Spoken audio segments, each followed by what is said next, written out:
Hello കൂട്ടുകാരെ, എല്ലാവർക്കും സുഖമല്ലേ? അപ്പോൾ ഇഡ്ഡലി കുട്ടകത്തിൽ നല്ല ചെറുതായിട്ട് അരിഞ്ഞ നമ്മുടെ മുരിങ്ങയ്ക്കയും പിന്നെ ഉരുളക്കിഴങ്ങും വെച്ചിട്ട് സ്റ്റീം ചെയ്ത് ഉണ്ടാക്കാൻ പറ്റുന്ന നല്ലൊരു റെസിപ്പിയാണ് കാണിക്കുന്നത്. നല്ല ഹെൽത്തിയാണ്. അപ്പോഴിതെങ്ങനെ ഉണ്ടാക്കുന്നതെന്ന് കണ്ടു നോക്കിയാലോ? അതിനു മുന്നേ ഈ ചാനൽ ഇതുവരെ സബ്സ്ക്രൈബ് ചെയ്യാതെ ആരെങ്കിലും കാണുന്നുണ്ടെങ്കിൽ പ്ലീസ് ഒന്ന് സബ്സ്ക്രൈബ് ചെയ്ത് സപ്പോർട്ടോടെ ചെയ്തേക്കണേ.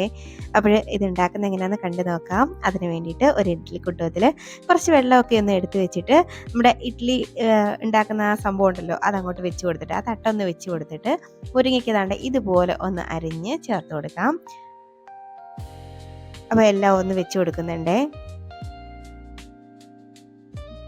ഇനി അതിലേക്ക് ഒരു ഉരുളക്കിഴങ്ങ് ഞാൻ എടുത്തിട്ടുള്ളൂ. അത് അത്യാവശ്യം വലുതാണ്. അതാണ്ട് ഇതുപോലെ നമ്മൾ സാമ്പാറിനൊക്കെ അരിയുന്ന പോലെ ഇതുപോലെ ഒന്ന് അരിഞ്ഞ് അതും കൂടെ ഒന്ന് വെച്ച് കൊടുക്കാം. ഇനി നമുക്ക് ഇഡ്ഡലി കൂട്ടം ഒന്ന് അടച്ച് വെച്ചിട്ട് ഒരു 10 മിനിറ്റ് ഒന്ന് സ്റ്റീം ചെയ്തെടുക്കണേ. അപ്പോൾ ഇത് അടുപ്പത്തേക്കൊന്ന് വെക്കാവേ.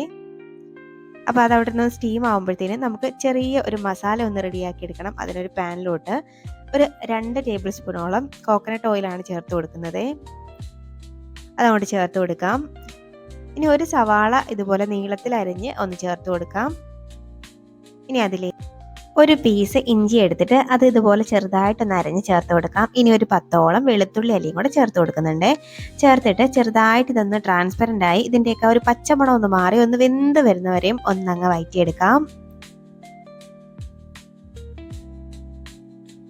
ഇപ്പോൾ അത്യാവശ്യം ഒന്ന് ട്രാൻസ്പെറൻ്റ് ആയിട്ട് ആ പച്ചമണമൊക്കെ ഒന്ന് മാറി വന്നിട്ടുണ്ട്. അപ്പോൾ ഇതുവരെയൊക്കെ ഒന്ന് മതിയാവും. ഇനി ഇതിലേക്ക് ഞാൻ ഒരു 1/2 കപ്പോളം തേങ്ങ ചേർത്ത് കൊടുക്കുന്നുണ്ട് കേട്ടോ. അപ്പോൾ തേങ്ങയുടെ കൂടെ ചേർന്ന് ഇത് വീണ്ടും ഒന്നും കൂടെ ഒന്ന് റോസ്റ്റായി വരും. അപ്പം നമുക്ക് ഈ തേങ്ങയോടെ ചേർത്തിട്ട് നന്നായിട്ടൊന്ന് വഴറ്റിയെടുക്കാം. ഈ തേങ്ങയുടെയൊക്കെ കളർ ഒന്ന് ചേഞ്ച് ആയി വരണം കേട്ടോ.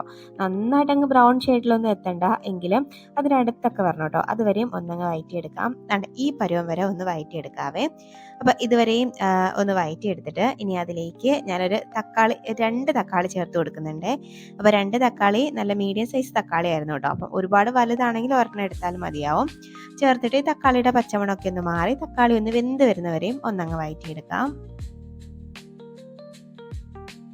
ഇപ്പോൾ ദാണ്ട് തക്കാളിയൊക്കെ ഒന്ന് വെന്ത് ഒന്ന് റെഡിയായി വന്നിട്ടുണ്ട്, ഒന്ന് കുഴഞ്ഞ് വന്നിട്ടുണ്ട്. അപ്പോൾ ഈ പാകം വരെയൊക്കെ ഒന്ന് വഴറ്റിയെടുത്താൽ മതിയാവും.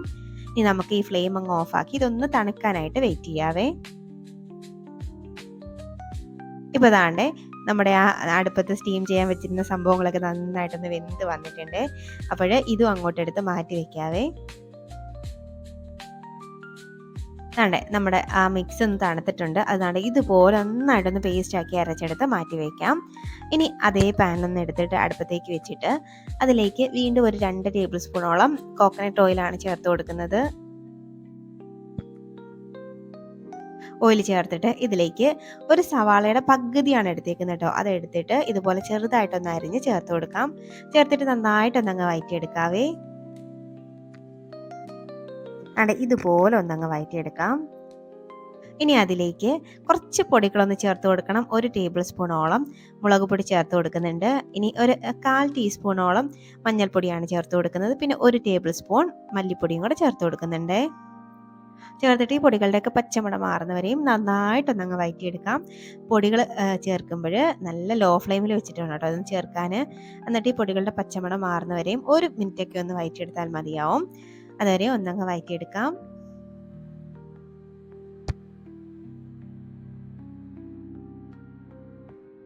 ഇപ്പോൾ ദാണ്ട പൊടികളുടെയൊക്കെ പച്ചമണമൊക്കെ ഒന്ന് മാറി ഒന്ന് വന്നിട്ടുണ്ട്. അപ്പോൾ ദാണ്ട ഇതുവരെയൊക്കെ ഒന്ന് മതിയാവേ.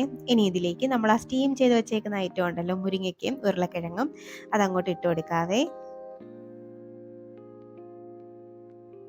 അപ്പോൾ ആ തട്ടിൽ കുറച്ച് വെള്ളം ഉണ്ടായിരുന്നു. അപ്പോൾ അതും കൂടെ ചേർത്തിട്ടാണ് ഞാൻ ഇട്ട് കൊടുത്തേക്കുന്നത്. ഇനി ഇത് നന്നായിട്ടൊന്നങ്ങ് മിക്സ് ആക്കി എടുക്കാം. ഈ മസാലയായിട്ട് നന്നായിട്ടൊന്നങ്ങ് യോജിപ്പിച്ചെടുക്കാം.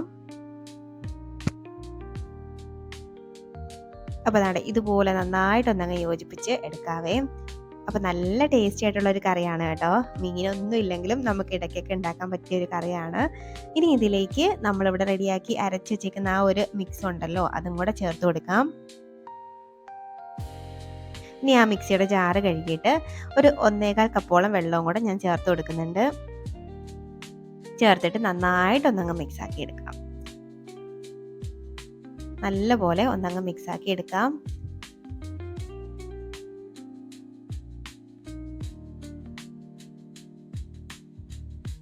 അതെ ഇതുപോലെ നന്നായിട്ടൊന്നങ്ങ് മിക്സ് ആക്കിയിട്ട് നമ്മൾ ഇതിലേക്ക് ഇതുവരെ ഉപ്പൊന്നും ചേർത്തിട്ടില്ല കേട്ടോ. അപ്പം നമുക്ക് ഈ സമയത്ത് ആവശ്യത്തിനുള്ള ഉപ്പും കൂടെ അങ്ങോട്ട് ഇട്ട് കൊടുക്കാം. ഇനി കുറച്ച് ഗരം മസാലയും കൂടി ഇട്ട് കൊടുക്കുന്നുണ്ട്. 1 ടീസ്പൂണോളം ഗരം മസാലയും കൂടി ഇട്ട് കൊടുക്കുന്നുണ്ട്. വീണ്ടും ഒന്നും കൂടെ നന്നായിട്ടൊന്നങ്ങ് മിക്സ് ആക്കി എടുക്കാം.